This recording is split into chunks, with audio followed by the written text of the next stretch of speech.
Swayam Prabha. Digital India. Educated India.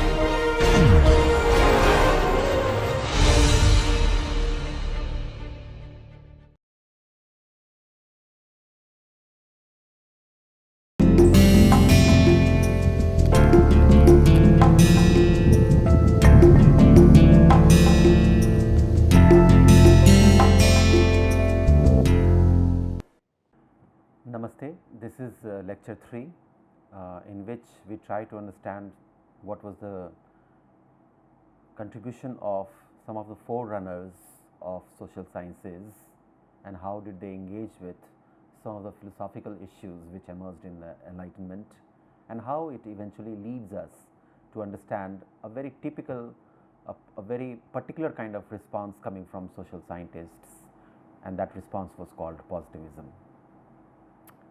So, as we have seen in the previous lecture, Newtonian way of seeing sealed off the philosophical debate on the nature and scope of scientific way of seeing. Hence, this is not surprising that methodologically Newton became the new god for many who took to look at social world. But then the discursive spirit, frames of references and value orientation that interrupted the scientific ways of looking at social reality was fraught with the synthesis of various kinds. Most prominent of such synthesis emerged from the encyclopedists, the philosophers who were upholding the clarion call of the Enlightenment. This synthesis of various kinds, including that of Immanuel Kant, with which we got familiar in the last lecture, that engaged and departed from the Cartesian, Baconian and Lockean ideas while taking note of the supremacy of Newtonian accomplishment. Thus, the background was fairly complex, to which many of the predecessors, including Montesquieu and Rousseau, Bonald and Mestre, as bearers of conservative and romantic interventions, and Saint-Simon and Auguste Comte at visionaries of sociology, had to refer to. The combination of Montesquieu and Rousseau and Bonald and Mestre is suggestive of the complicated character of modernity, because we know that with Enlightenment project there also emerges this overarching category of modernity with its philosophical wisdom and value orientation in place. It is this complication that enriches sociology's relation with science, modernity and the Enlightenment philosophy. It was with the conservative wing, as someone like Gunnar Myrdal pointed out, it was with the conservative wing that realism in a way of seeing the social world dawned upon. A turn to realism begins as such with the body of conservative thoughts and also to some extent romantic thoughts. Given this importance, it is not surprising that someone, a sociologist like Emile Durkheim, acknowledged Montesquieu and Rousseau as sociology's precursors. Both were keen to unravel the finer components responsible for the maintenance of order in society, and their philosophy is thus directly responding to some of the crucial social concerns. The systematic way of unearthing, classifying and interpreting the types seen in society in order to understand what is rather than what ought to be, that is central. This whole thing is central in Montesquieu's spirit of the laws. Each of the societal types possess unique principle in Montesquieu's framework. These unique principles are also inner force of each societal type, according to which each type functions. If the principle for the societal type, for example, despotism, is fear, for monarchy it is honor, and for democracy it is virtue. Laws are in accordance with the principle of the type that it seeks to govern. This is some basic ideas emerging from Montesquieu, who was hailed as ambivalent Cartesian, and as an ambivalent Cartesian, Montesquieu exhibits explicit commitment to the Cartesian rationalism without accepting the conclusive ideas thereof.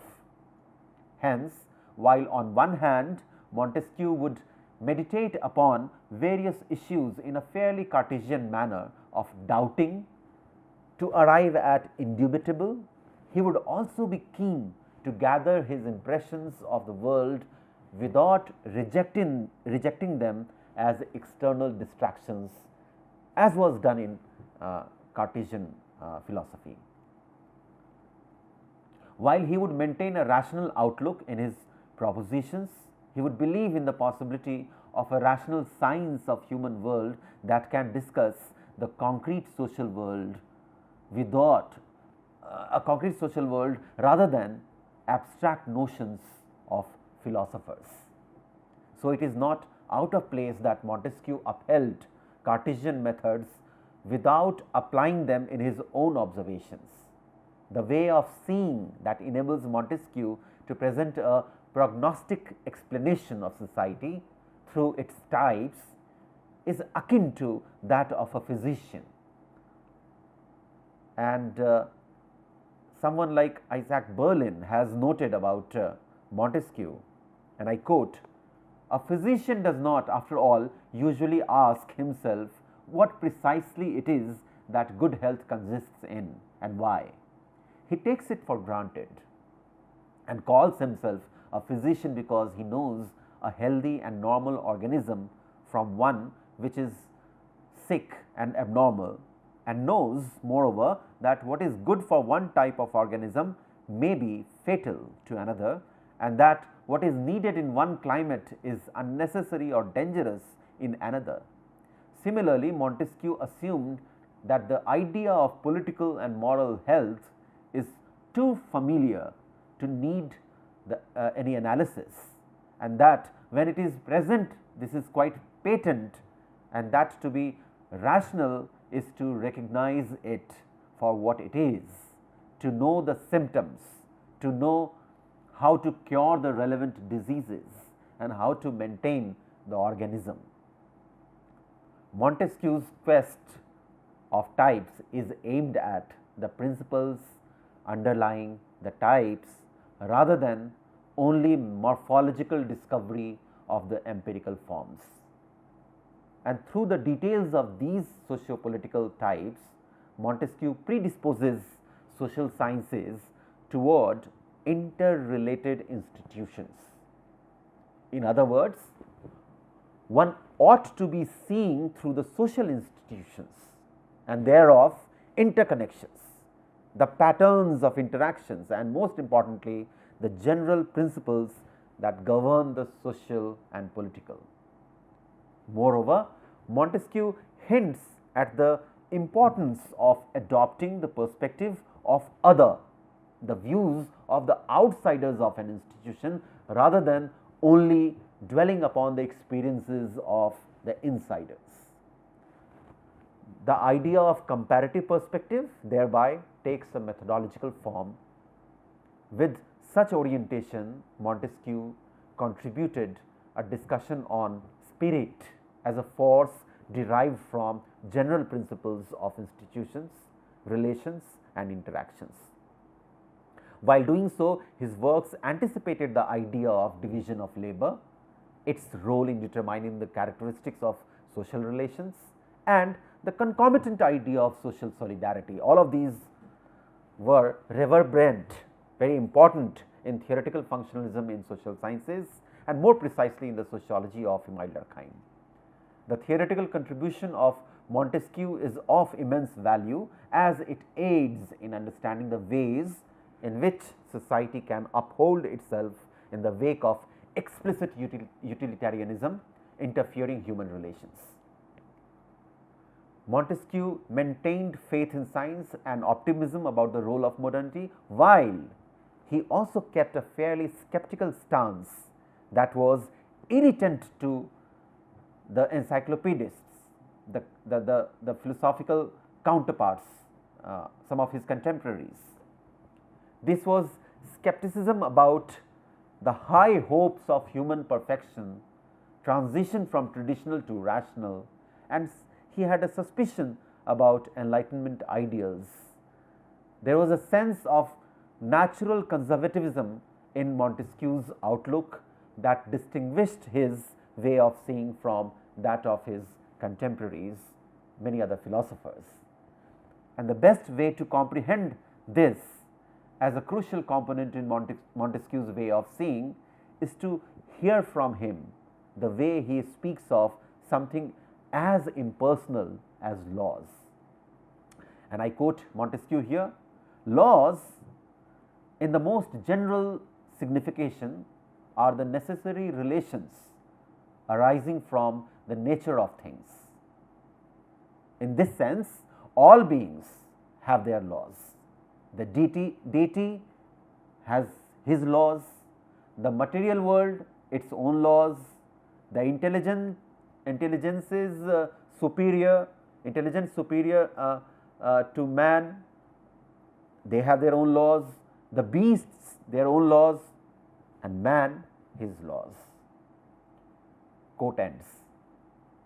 Guided by facts rather than abstract principles attained as a priori from the realms of philosophical reasoning, Montesquieu does not reject the significance of religions, traditions, and social institutions as they are. Moreover, he maintains a semblance of relativism, not difficult to say that it is relativism, a semblance of relativism about the cause and effects, without subscribing to his compatriots, the encyclopedists, the philosophers, for whom a clear logical causal explanation is an end result in scientific inquiry. Unlike them, Montesquieu does not subscribe to this kind of simplistic scientific scheme.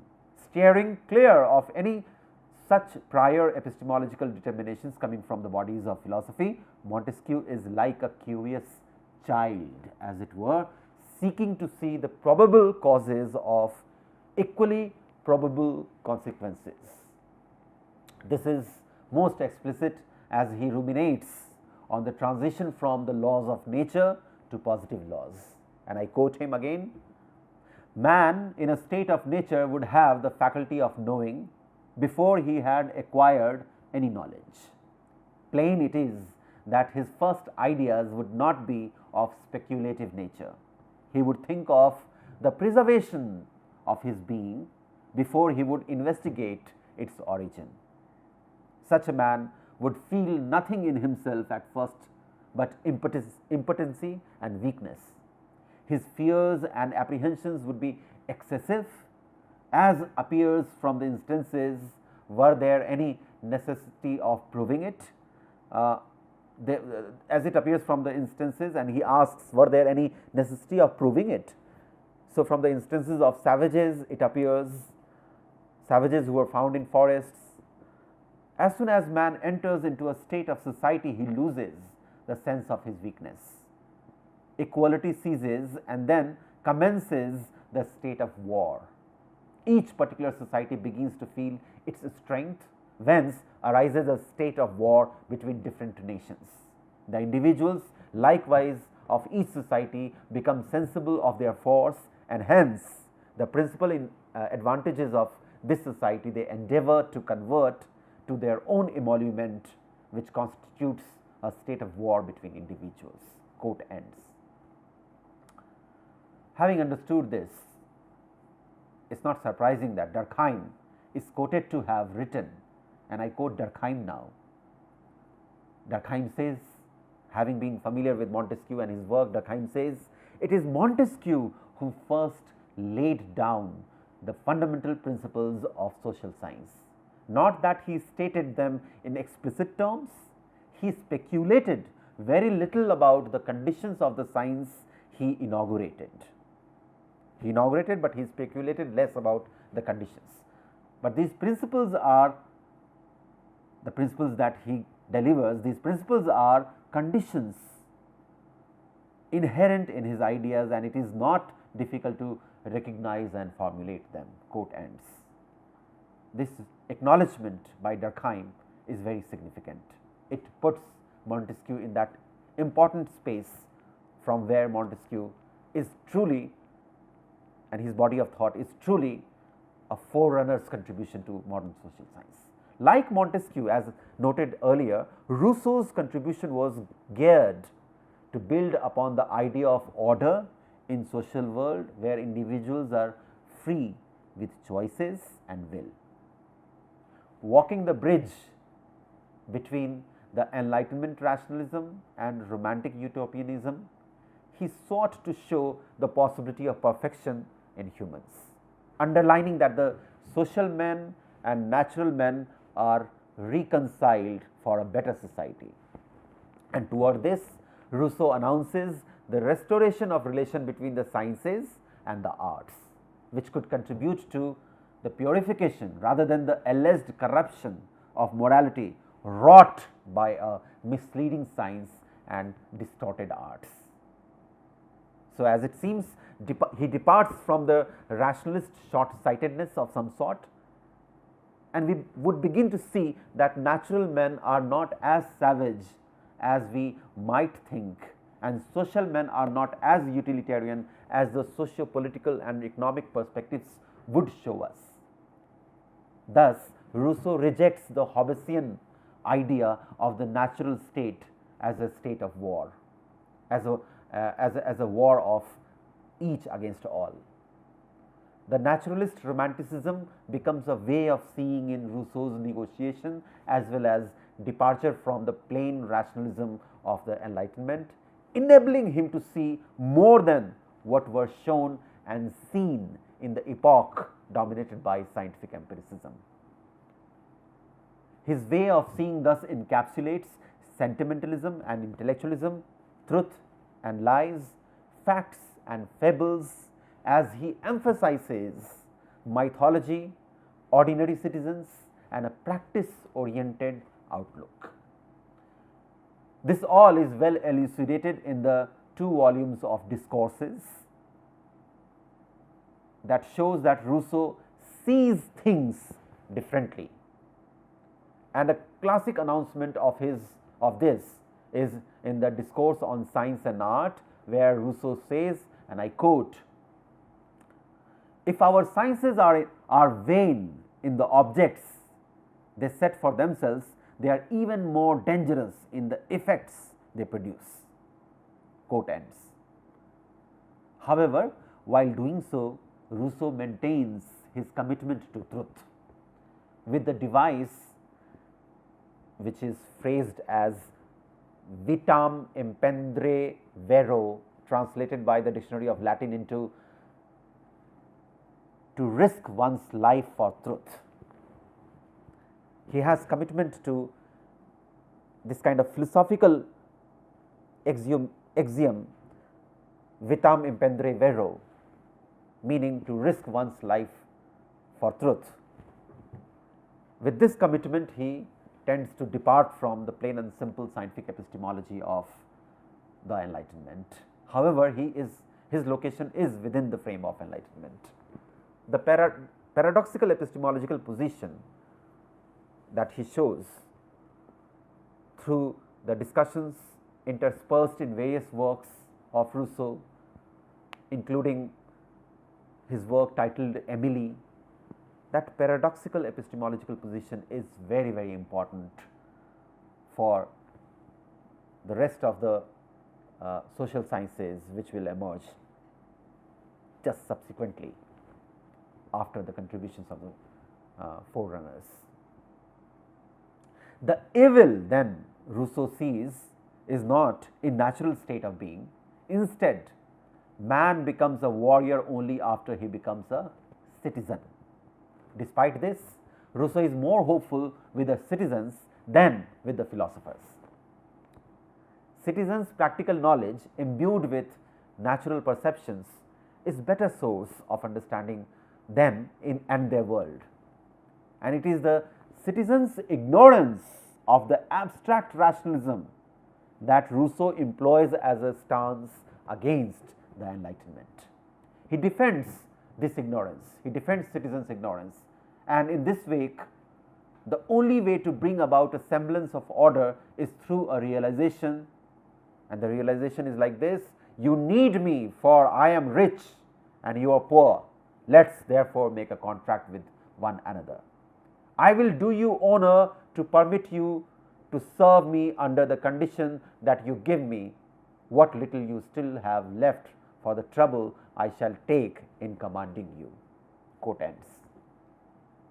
This is a quote from Rousseau, and thus it enters the discussion on the renowned social contract that is credited to Rousseau. In arriving at this proposition, there is a clear methodological orientation. It pertains to objective evaluation of the prejudices that occupies the social world as well as its interpreters. There is no denial of the presence of prejudices. However, there is, instead of dismissing them, Rousseau's methodological preparation is to evaluate them. For example, Rousseau would critically evaluate Hobbes' thesis as well as the social and natural world.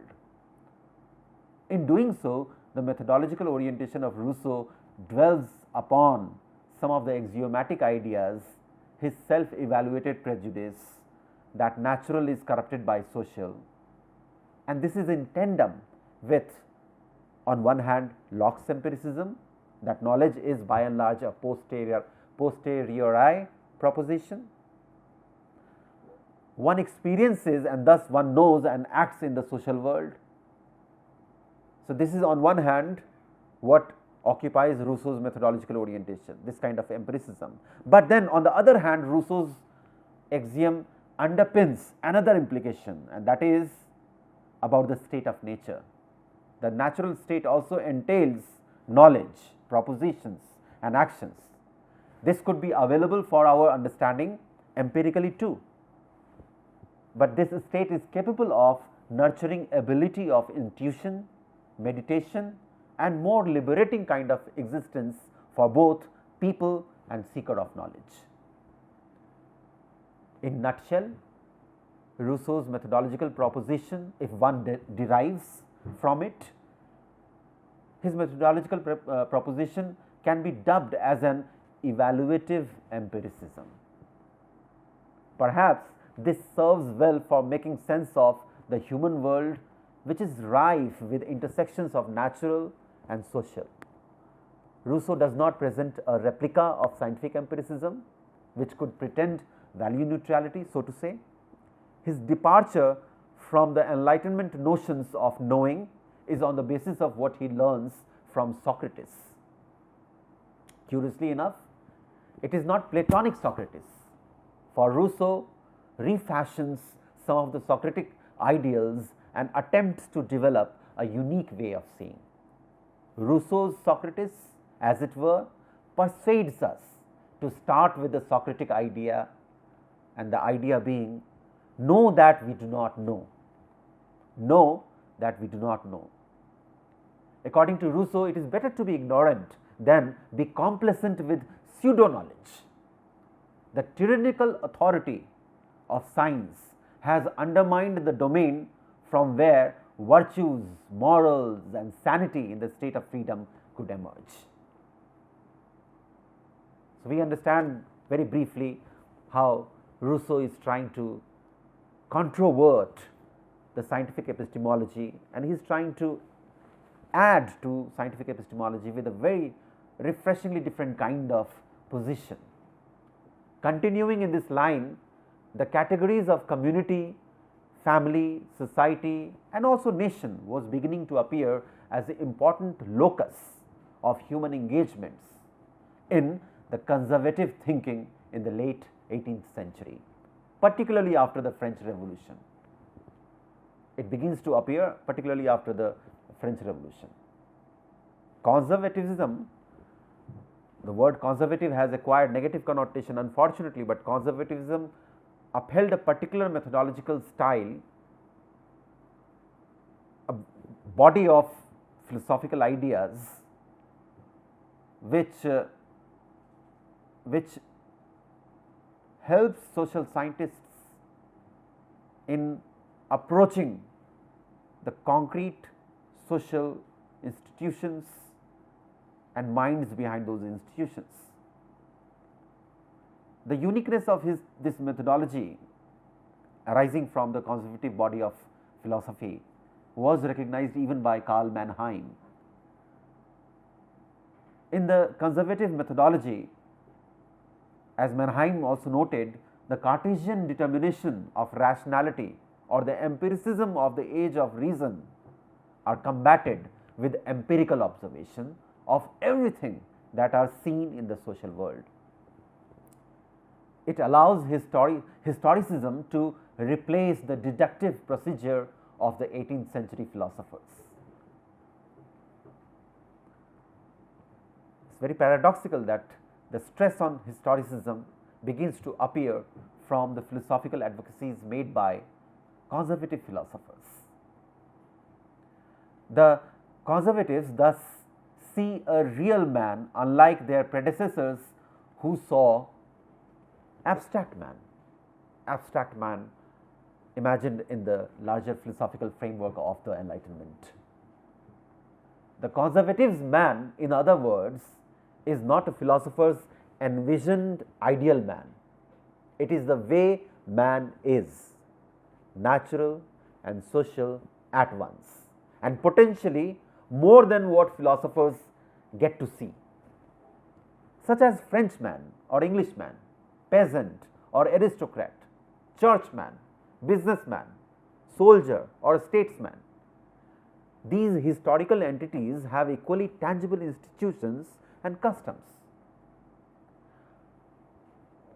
By putting the real, concrete, historical in the center of analysis, one can suggest that the conservative thought brought about a sociological turn in philosophical ruminations. Moreover, the conservatives delivered a conceptual turf inclined to the typology of traditionalist and modernist. This was in the conservative scheme of contrasting the ancient regime with medieval roots and the twin forces of revolutionary democracy with the industrial movement. All these things begin to happen within the framework of conservative philosophy. It is in this regard, it is imperative to recall Edmund Burke's reflections on the revolution in France. This was a work that not only presented a lucid critique of otherwise so celebrated revolution in the history of modern politics, but also it laid out the contours of more socially sensitive propositions, observations, studies to be done, understanding to be developed. Giving due space to community, Burke in his analysis showed that individual can have abstract rights, and if there is a community, there will be a past encapsulating tradition, customs and institutions of the predecessors. There would be continuity in present, some sort of continuity. No revolution has the moral right to destroy it in order to deliver abstract notions. For Burke, reason is not an entity that ought to be thought of as a means to end or an abstract tool in the hand of a few enlightened philosophers. Instead, reason exists in the realm of reality. This is very powerful proposition. Reason as it is in the realm of reality.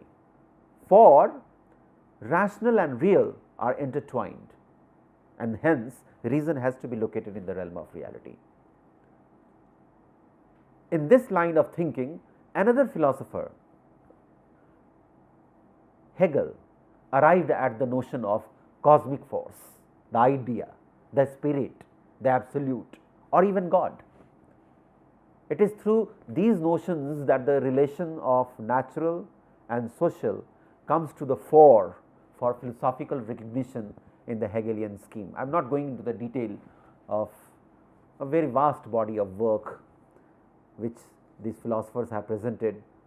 Intention is not to it's not promised that there would be an exhaustive perusal of their work, briefly touching upon the implications that emerge from some of these bodies of philosophical ideas. The conservatism, unlike the pejorative connotation with which this word appears in contemporary discourse, it offered a perspective on medieval order. Louis de Bonald and Joseph de Maistre revived the usages such as divine providence, original sin, final causes, and infallible church acquired center stage in this scheme of reasoning. Bonald's scheme of reasoning sought to diminish the role of individual in the creation of works of art and literature by showing them as socio-cultural artifacts.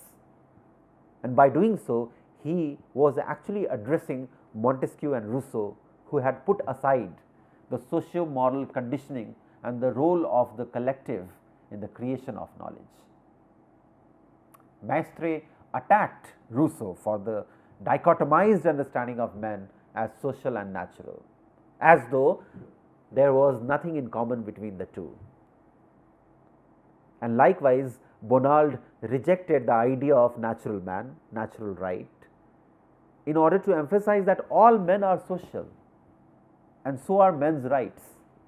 Likewise, Maistre gives premium to the family as a prototype of society, with an argument that the sexual differentiation pertained to the divine, the social differentiation pertained to the divine purpose behind the order on the earth. The lawgiver like Moses, and unlike Rousseau or anyone else from the ilk of the Enlightenment, those lawgivers are more important in underlining the moral underpinnings of the physical social unity. Evidently, Bonald sharpens the way of seeing for social science that would emphasize the scheme of social in the making of men and their institutions. In the same breath, Bonald deems idea to be innate in men. Though this does not align with the Cartesian philosophy, for the innate ideas are socially communicated, both Bonald and Maistre departed from Edmund Burke too, in casting aspersions on the ideas of reformation.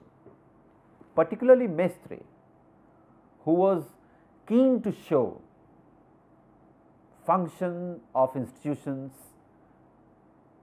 he held the Reformation for evil repercussions in society.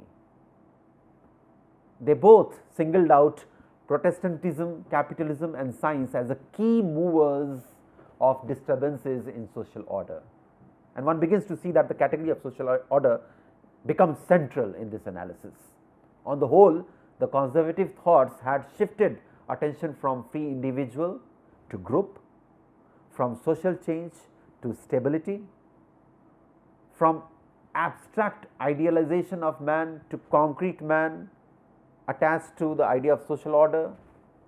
It had added a new perspective for reasoning in social contexts. This is the background laid out by forerunners engaging with their compatriots and philosophers who were part of this massive churning named the Enlightenment.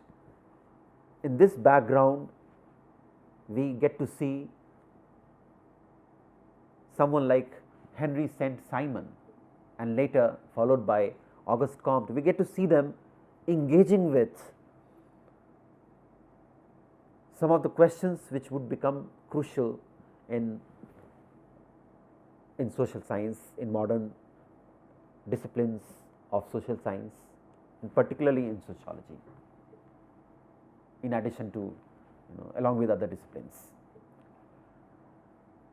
Henry Saint-Simon shared the conservative critique of revolutionary philosophical proposition and the French Revolution, even though he had himself participated in the American Revolution in past.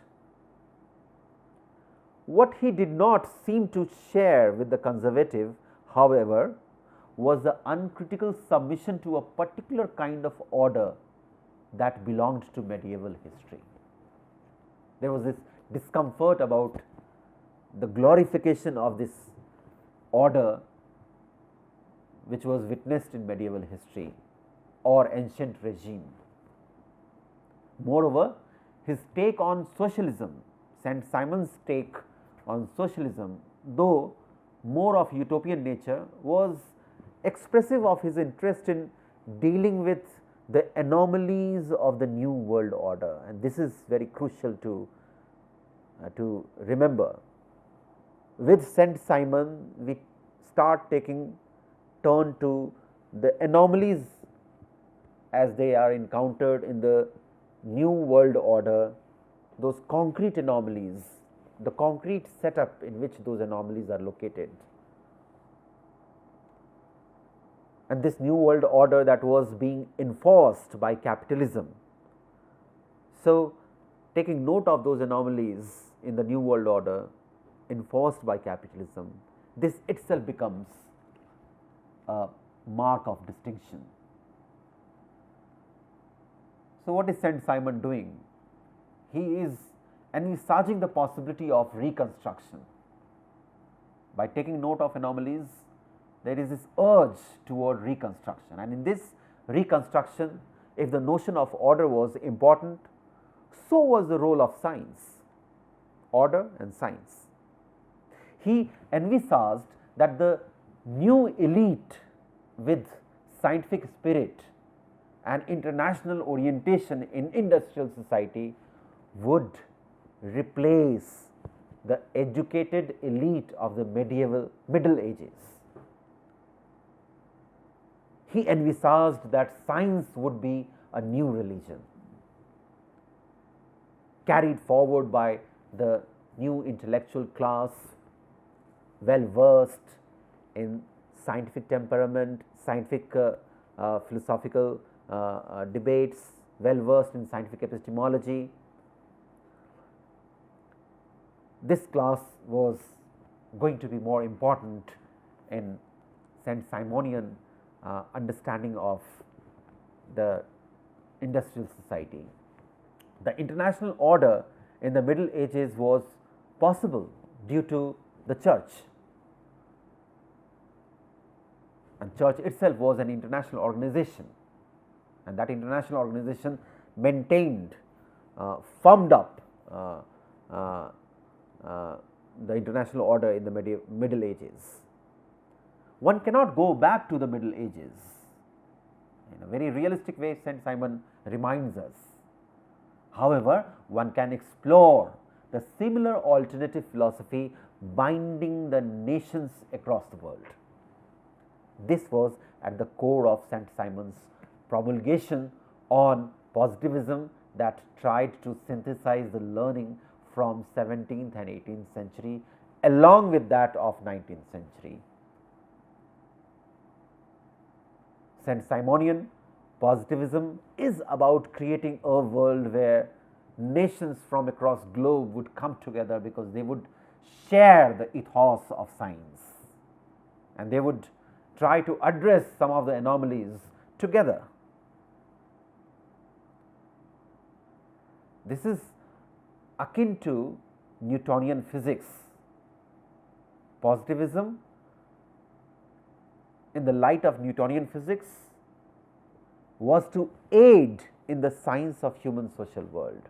Only positivism can engender a set of common truths that would bind humans in the relation of mutual trust and respect. It is evident that Saint-Simon tries to refashion science, which works toward human world with a strong sense of positive thinking. Unlike the scientific epistemology developed by philosophers, unlike the negative understanding that they have of humans as fallible creatures, Saint-Simonian positivism is about giving premium to the ability of humans in this new world, invoking that enabled humans in this new world. He imagines even politics to be informed by science, not only humans, not only social world order, not only human world will have positive thinking, even politics will have positive thinking, it will be informed by science, and thereby political questions would be scientific questions. No wonder that Durkheim credited Saint-Simon for origin and evolution of positivism, as he observed Saint-Simon as the first to conceive that between the formal generalities of physical philosophy and the narrow specialization of the particular sciences, there was a place for a new enterprise, whose pattern he supplies and he himself attempted. Therefore, it is to him that one must, in full justice, award the honor currently given to Comte. These are the words of Emile Durkheim. Even the stages of intellectual growth and emergence of positive philosophy that Comte claimed to be his contribution were actually elucidated by Saint-Simon. Instead of getting into any kind of controversy as to who should be considered more founding a figure, we just get a cursory glance through what they had to offer and try to understand how they are responding to the newly emergent scientific epistemology, the most legitimate kind of knowledge, system of knowledge. How are they responding to? So, like Saint-Simon, Comte stressed on the negative intentions and implications of the Enlightenment and the Revolution. The Enlightenment philosophers were, as per Comte, metaphysicians who broke away from old order of theological stage and paved the way for something more positive. His formulation entails three stages: theological, metaphysical and positive, which apparently Comte verified through experience. In a jocular way, Anthony Giddens, sociologist, notes that Comte claimed to have achieved personal verification of the law of three stages in his periods of insanity, which he had experienced, he claimed, as regression back though from positivism to metaphysics to theology on the level of his personality, in his recovery, retracing these stages forward again. In this wake, Comte also repudiated even Hegelian dialectic for inherent tendency to negate. As a remedy to the deplorable anarchy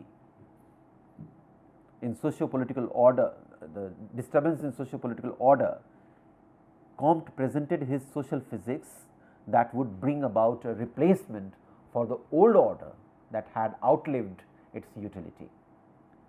Every stage in the evolutionary scheme of Comte had its dogma.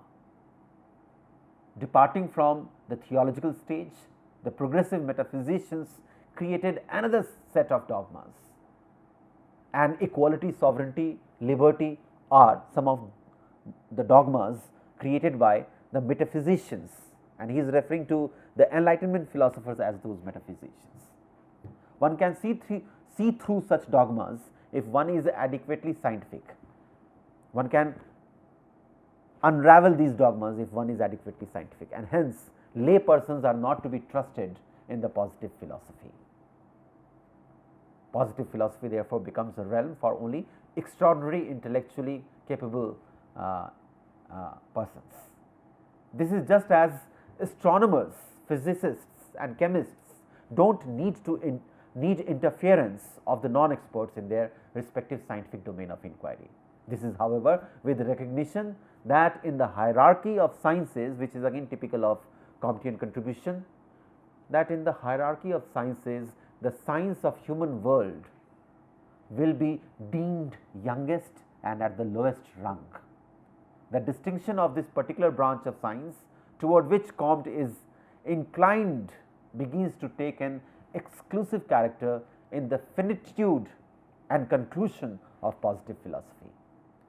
It reveals the centrality of method, quality of truth, and the importance of trained expertise. The methods are clones of scientific methods, subordinating imagination to observation and reason to facts. And it is through such practices a seeker of knowledge about social world can fathom the relation of parts with the whole.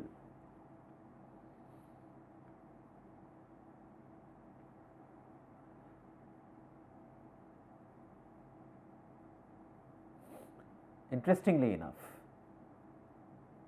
the positive philosophy befriends public order by bringing back men's understanding to a normal state through the influence of its method alone, before it has had time to establish any social theory. It dissipates disorder by by imposing a series of indisputable scientific conditions on the study of political questions. By including social science in the scientific hierarchy, the positive spirit admits to success in this study only well prepared and disciplined minds, so trained in the preceding departments of knowledge as to be fit for the complex problems of the last. The long and difficult preliminary elaboration must be checked. These are the ways in which Comte would lay out the procedural details of positivism. While a version of positivism shows in the works of Saint Simon and Auguste Comte with more tangible and methodological manifestations in Durkheim's functionalist sociology, there is a little linkage that it had with the philosophical positivism of the Vienna Circle, a famously known circle of scholars coming from various disciplinary background, and it was called Vienna Circle. This circle comprised of mathematicians, physicists, philosophers and scientists and many others, and it began to function in early 20th century. Self-proclaimed progenitors of new enlightenment, this circle was, according to one of its recounters named Fail, it carried forward the spirit of David Hume and Auguste Comte with more developed logical tool. It sought to reconfigure empiricism, dismissing Kantian idea of a synthetic a priori, and it mostly stressed on hypothetic deductive logic. This version of positivism was extremely mathematical in its approach. It was very rigid about the methods and techniques, and it advocated an idea that social scientific studies of social reality must not be at any cost be affected by opinions, values, any kind of extra factual material. And that way the positivism, logical positivism of Vienna Circle is distinguishable from the positivism which are more prevalent in social sciences, where positivism was also about perpetuating certain kind of vision of reconstruction, advocating certain kind of vision of the world which would be brought together by the influence of, by the virtue of scientific ethos. With this brief understanding of positivism as a response to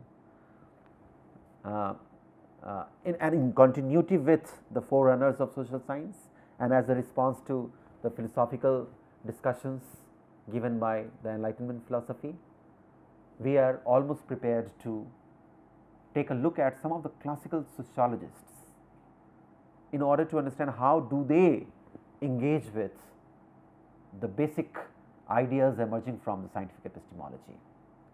That we will be doing in the next lecture. Thank you.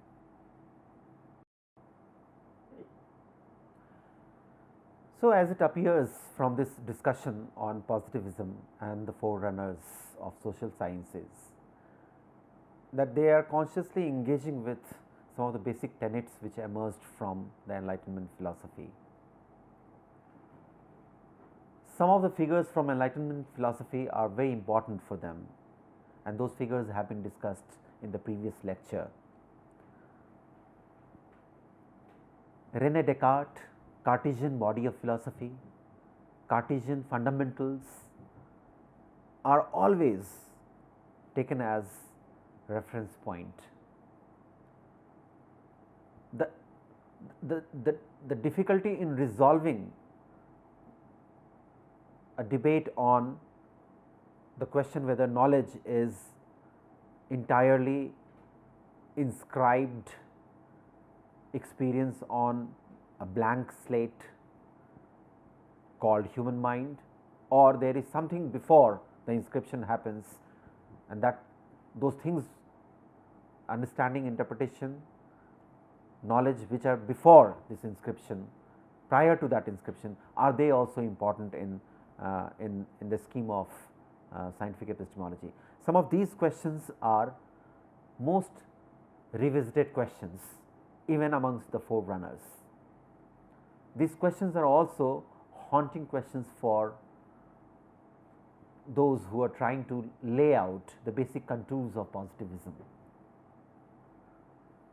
The basic contour of positivism, which was to redress the problem of negativity, which was envisioned, problem of negativity which was envisioned in the philosophical discourse of the Enlightenment philosophers. Positivism sought to redress that negativity. It sought to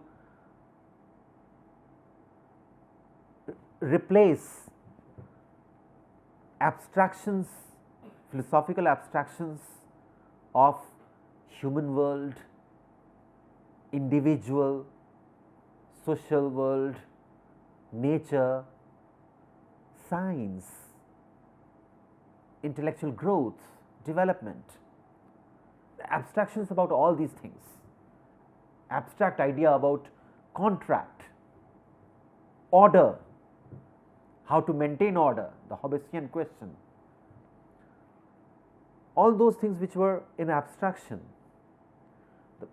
within the frame of positivism, they try to, they are given concrete forms, they are given colors, flesh and bone arising from the real setup of society at large.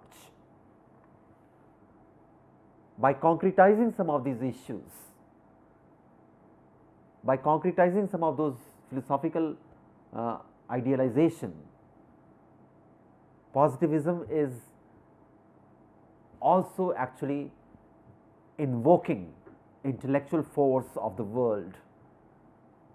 Number one, to believe in the scientific ethos, in positive philosophy, and number two, to work toward it, which would probably help in the reconstruction of social world which has vulnerable scheme of order. The vulnerability of order can be addressed only by these new intellectuals, these new elites. This is what we have understood.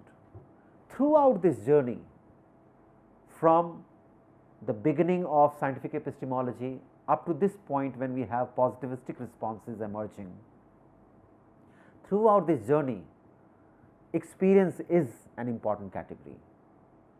Throughout this journey, at the tail end of this lecture, I would like to emphasize there is another thing very important, and which is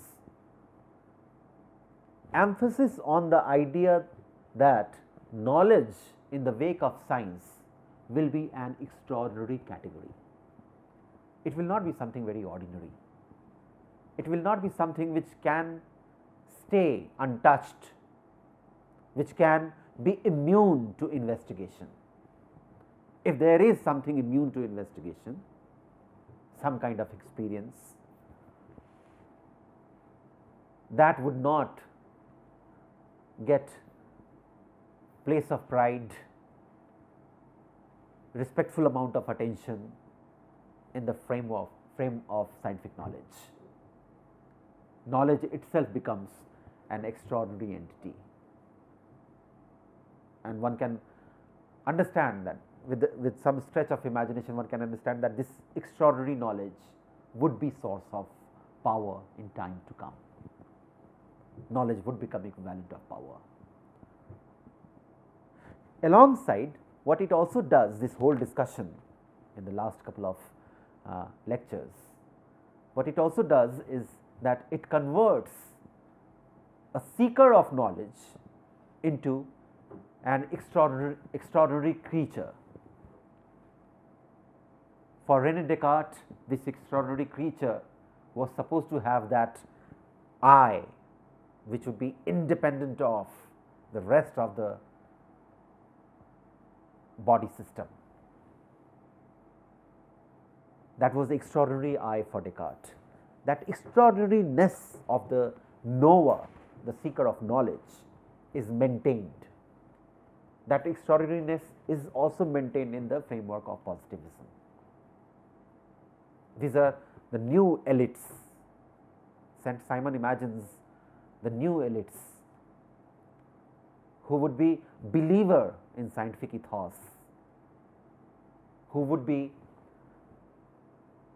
ready to engage with contexts across the globe, who would have some sense of connectedness among themselves. In other words, who would not fall prey to ethnocentrism, who would not be bound by the context, who would not be allured by the idea of context sensitive knowledge, who would be willing to offer universal, generalizable principles. This extraordinary creature called intellectual also comes into being in this whole trajectory. One begins to understand that anything which is even slightly removed from this extraordinary would not be considered, would be a derivative of some kind, at worst would be something extremely spurious, from which any of those extraordinary minds, extraordinary I, extraordinary positivist social scientists, all of them should be detached from these spurious materials, should be able to say that, you know what, I am entirely untouched by any of those things, should be able to say that when I am doing social science, I am not dealing with any of those materials which are doubtful within social science, which are not from a particular pedigree. If it is from a particular epistemological pedigree, it would be a source of information for me, or it would be a matter of interest for me.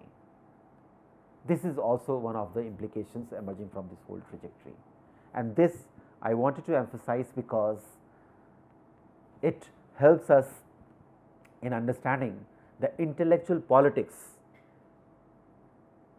which this whole discourse implies. We will be returning to these issues in the lectures later on as well. For the time being, this is it. Thank you.